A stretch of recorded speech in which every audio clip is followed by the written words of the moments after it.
बिस्मिल्लाहिर्रहमानिर्रहीम। अस्सलामु अलैकुम। I am Abdul Qudus, a teacher of English language and literature.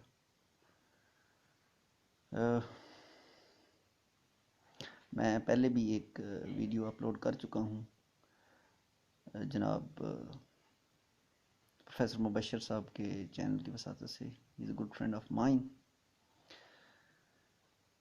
उनका जो चैनल है स्प्रेड नॉलेज।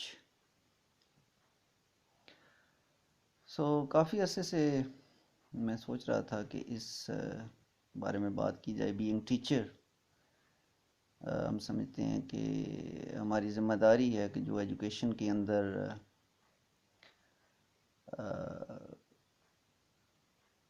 काफ़ी चीज़ें ऐसी स्कूल्स लेवल पर, कॉलेज लेवल पर, यूनिवर्सिटी लेवल पर ऐसे मसाइल हैं जिनको डिस्कस करना चाहिए। अगर उनमें बेहतरी के लिए कोई राय बंदा दे सकता है या समझते हैं तो वो मेरे ख्याल शेयर करनी चाहिए और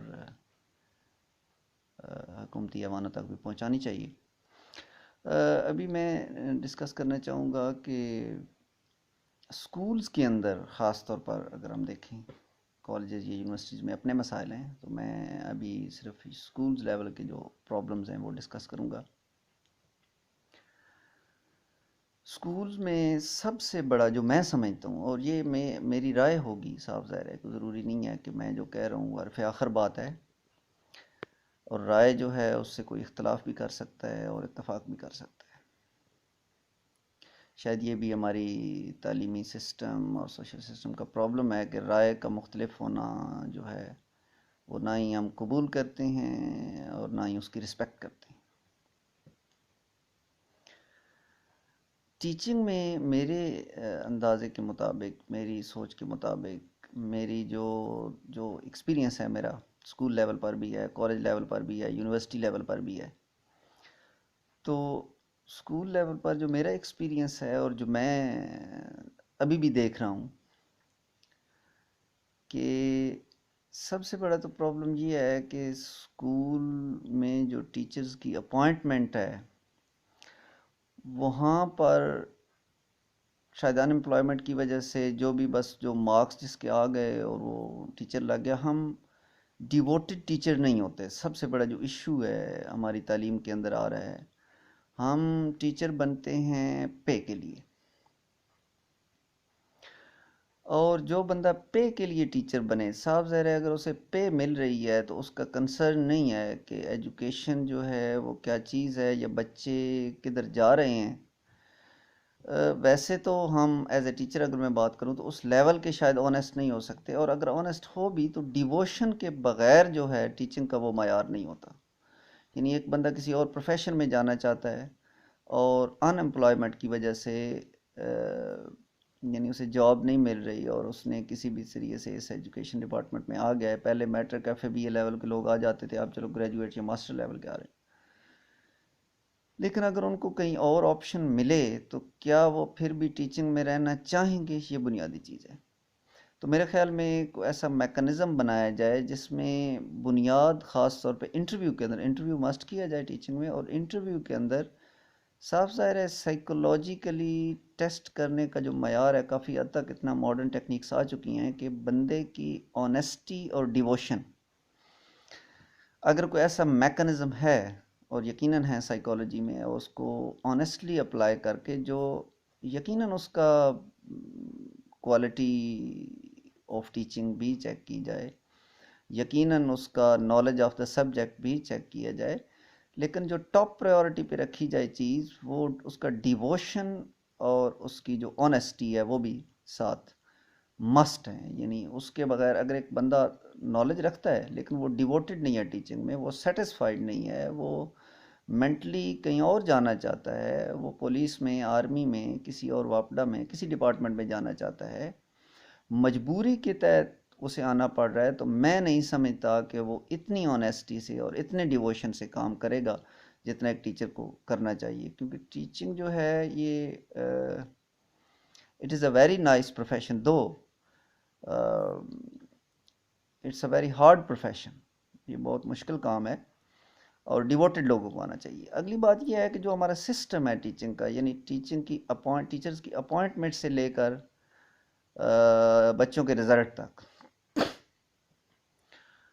इस सारे में कहीं ना कहीं खराबियाँ। साहब ज़रा सिर्फ खराबियाँ निकालना आसान है, उसका हल भी बताना चाहिए, लेकिन जो मैं समझता हूँ पॉइंट आउट करना, क्योंकि सोल्यूशन के लिए राय मैं दे सकता हूँ, कोशिश बड़े एक छोटे पैमाने पर मैं अपनी लिमिट्स में रहते हुए कर सकता हूँ। ये हुकूमत ने डिसीजंस लेने होते हैं।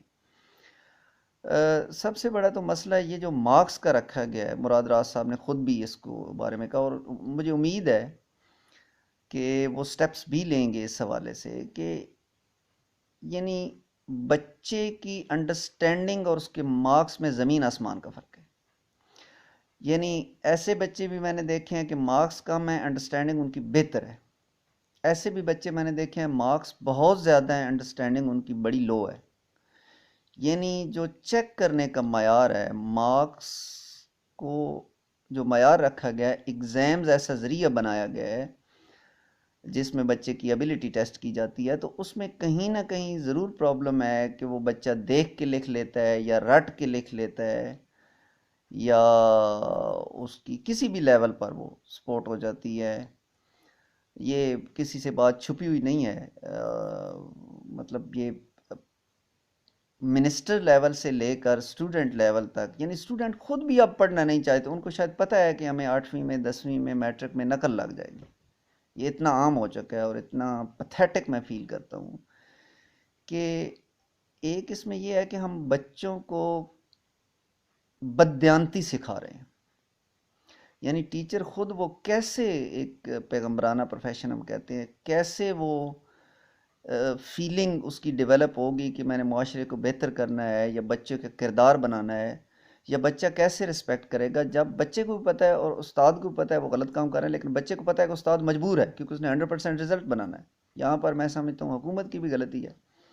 कैसे सारे बच्चे एक जैसे हो सकते हैं कि 100% रिजल्ट बने? मुमकिन है, कुछ बच्चे नहीं पढ़ते, उसके घर घर के हालात ऐसे हैं, लेकिन टीचर मजबूर है कि उसने हर जायज़ व नाजायज़ ज़रिया अपना कर रिज़ल्ट बनाना है। तो ये शायद हम उस लेवल पर अपनी तालीम की तरफ तवज्जो नहीं दे रहे जिस लेवल पर हमें देनी चाहिए। ये कौम को बिल्कुल तबाह किए जा रही, यानी मैं समझता हूँ कि प्लानिंग के तहत कौम को तबाह किया गया। प्लानिंग के तहत, यानी बाकायदा प्लान के तहत ये ऐसा सिस्टम दिया गया है जिसमें ना क्रिएटिविटी होती है, जिसमें ना कोई नई चीज़ हम दरियाफ्त होती है। बस ये है कि बच्चा हम क्या करते हैं, फिज़िक्स एक टीचर ने पढ़ी, उसने एमफिल वगैरह किया, पीएचडी, उसने क्या किया, उसने आगे फिज़िक्स पढ़ा दी। यानी चाहिए तो ये कि सोशियोलॉजी में एमफिल और पीएचडी की डिग्री उसको दें जो माशरे में बाकायदा कंट्रीब्यूट करे, माशरे के मसाइल को वो हल करे, उसे पीएचडी की डिग्री दें सोशियोलॉजी में। फिज़िक्स में, साइंसेस में जो आप साइंस में कंट्रीब्यूट करें। हम बिजली हमारी बन नहीं रही, पीएचडी की डिग्री हम दिए जा रहे हैं।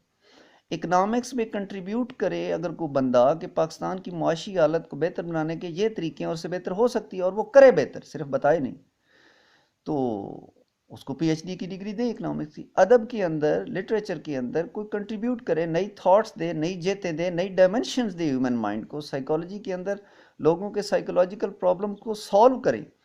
यानी प्रैक्टिकल प्रोडक्टिविटी भी डिग्रीज दी जानी चाहिए, ख़ासतौर पर जो हायर डिग्रीज हैं उनकी अगर मैं बात करूं तो।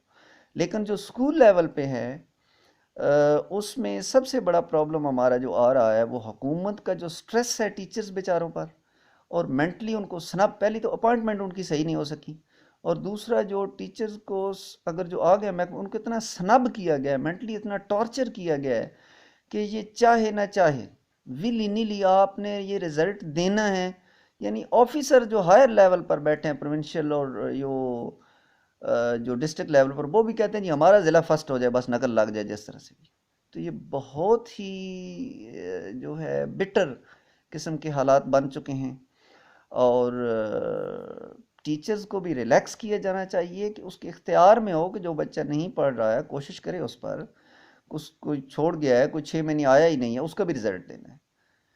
तो यहाँ तक कि ऐसे हालात बने हैं कि किसी वो डेरे टाइप के स्कूल होते हैं, मेरे देखने में मिसाल आई कि उस एक बच्चा 5वीं में था। अब उसके वालिदैन जो थे वो अनपढ़ ज़मींदार थे, और उनका वो कोई ऐसा मौसम आ गया गंदम का या कोई खेतों वगैरह का, इस तरह के कोई काम शाम आ गए। 5वीं में उनको बच्चा, एक टीचर ने मुझे 5वीं को बच्चा पढ़ता था, उन्होंने टीचर ने मिन्नतें भी की, उन्होंने कहा जी हमारी ज़मींदारी के काम है, हम नहीं पढ़ा सकते इसको। ये कुछ साल पहले की बात है। वो बेचारा बच्चा जो है, साहब ज़ाहिर है वो फेल हो गया, उसने इम्तिहान नहीं दिया या वो फेल हो गया। उस टीचर का रिजल्ट ज़ीरो आ गया, क्योंकि एक ही बच्चा था, अगर पास हो जाता तो 100%, अगर फेल हो गया तो ज़ीरो। उसने इतनी इंक्वायरियाँ भुगती डिस्ट्रिक्ट लेवल पर जाकर कि, और वो पीटता रहा बेचारा कि देखें जी एक बच्चा था, मैंने मिन्नतें की हैं वालिदैन की, वो नहीं आ सका बच्चा।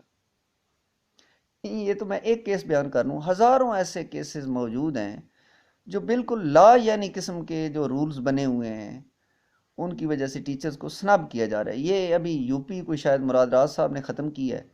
ये यूपी यानी घर घर जाओ और जी बच्चे भेजो, भाई सिस्टम बेहतर करो, बच्चे आ जाएंगे, खुद ब खुद आ जाएंगे। तो इसमें जो है मैं समझता हूँ कि अगर हमने कौम को बचाना है, कौम को तबाही से बचाना है, तो फिर हमें इस तरफ ध्यान देना होगा, वरना रट्टे लगते रहेंगे, डिग्रियां आती रहेंगी और सिर्फ डिग्रियां ही होगी बच्चों के हाथ में। कोई आइंस्टाइन जैसा पैदा नहीं होगा, कोई मौलाना रूम जैसा पैदा नहीं होगा, कोई इकबाल जैसा पैदा नहीं होगा, कोई नई जेतें देने वाले इंसान हम पैदा नहीं कर सकेंगे। हमें अपने तालीमी सिस्टम पर बहुत ज़्यादा डीपली सोचने की ज़रूरत है। और ये जो सो कॉल्ड चीज़ें बनी हुई हैं, मैं प्रूव कर सकता हूँ, एक दो तो मैंने मिसालें दी हैं, मैं प्रूव कर सकता हूँ। मिसाल के तौर पर जो मैट्रिक में नकल लगती है, क्या मुराद राज साहब से लेकर स्टूडेंट्स तक नहीं पता नकल लगती है? सबको पता है। अब ऐसा मैकेनिज्म बनाया जाए, और मैं कोशिश करूंगा इस पे वर्क करके कुछ हो सके तो मैं दूं भी सही। जिस तरह मैं कह रहा हूँ कि टीचर्स इसलिए नकल लगवाते हैं कि उनको 100% हर सूरत रिजल्ट देना है, जो कि ला यानी चाहिए। कौन कंप्लीट हो सकता है 100%? जी कोई बच्चा गलती कर ही नहीं सकता, और तो वो साफ ज़ाहिर है कुछ नकल से पीछे हट जाएंगे। बेशक 50% रिजल्ट्स आए, लेकिन जो रिजल्ट्स आए, जो बच्चे पास हों, वो कुछ करने के काबिल हों। अब रिजल्ट्स 100% आ रहे हैं और कंट्रीब्यूशन कुछ भी नहीं हो रहा। तो मेरा किसी से पर्सनल नहीं है कि टीचर से या एजुकेशन वालों से, ऐसा नहीं है, सारे अपने हैं। सिर्फ तकलीफ़ होती है बतौर पाकिस्तानी, बतौर इंसान मुझे तकलीफ़ होती है कि ये हम किस तरफ जा रहे हैं और हम किधर लेके जा रहे हैं। और बतौर टीचर मैं जिम्मेदारी महसूस करता हूँ कि ये बातें शेयर करनी चाहिए। जहाँ तक मेरी लिमिट्स हैं मैं करता भी रहता हूँ।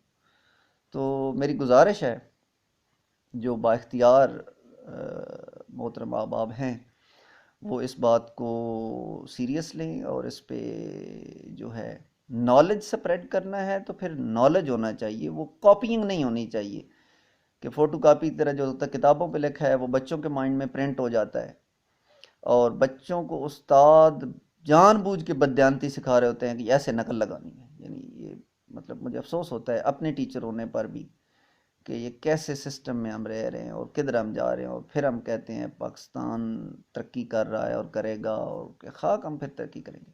यानी पेसिमिज़म नहीं मुझ में आ रहा कि बेहतरी आ नहीं सकती, बेहतरी आ सकती है और बेहतरी लाएंगे भी सही इंशाल्लाह। मैं सिर्फ पॉइंट कर रहा हूँ उन वीक एरियाज़ को।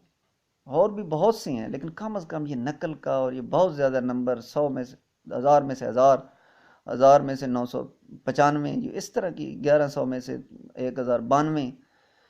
तो मतलब प्रैक्टिकल प्रोडक्टिविटी भी होनी चाहिए, सिर्फ मार्क्स नहीं होने चाहिए।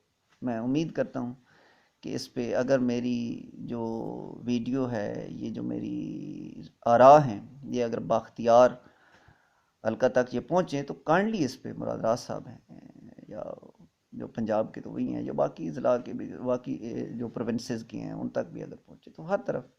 क्योंकि मैं पंजाब में रह रहा हूँ तो पंजाब का तो मैं अच्छी तरह जानता हूँ कि क्या हालात चल रहे हैं। कराची वाले कराची के जानते होंगे, सिंध वाले तो KPK वाले भी जानते होंगे क्या हालात चल रहे हैं, बलूचिस्तान में क्या चल रहे हैं, कश्मीर गिलगित बल्तिस्तान में क्या चल रहा है। तो इस पे बहुत संजीदगी से सोचने की ज़रूरत है, बहुत ज़्यादा सर जोड़ के इस पे, वरना ये कौम हमारी तबाह हो रही है। बदयानत हम बन रहे हैं, चूँकि नकल लगा बदयांती, बदयानत हम बन रहे हैं। डिवोशन हम में नहीं है, फीलिंग्स ख़त्म हो रही है, इमोशंस मशीनें हम बनते जा रहे हैं। So please look into this matter very seriously, और इसमें जो बेहतरी आ सकती है वो काइंडली लेके आए। मैं उम्मीद करता हूँ कि जो हमारे मोहतरम अहबाब बाइख्तियार हैं वो इस पर ज़रूर तवज्जो देंगे। Thank you very much. इंशाल्लाह ज़िंदगी रही तो जो आरा मज़ीद मेरे जहन में आएंगी, जो मैं रखता हूँ बेहतरी के लिए, नॉलेज फैलाने के लिए, वो इंशाल्लाह आपसे शेयर करता रहूँगा। Thank you very much.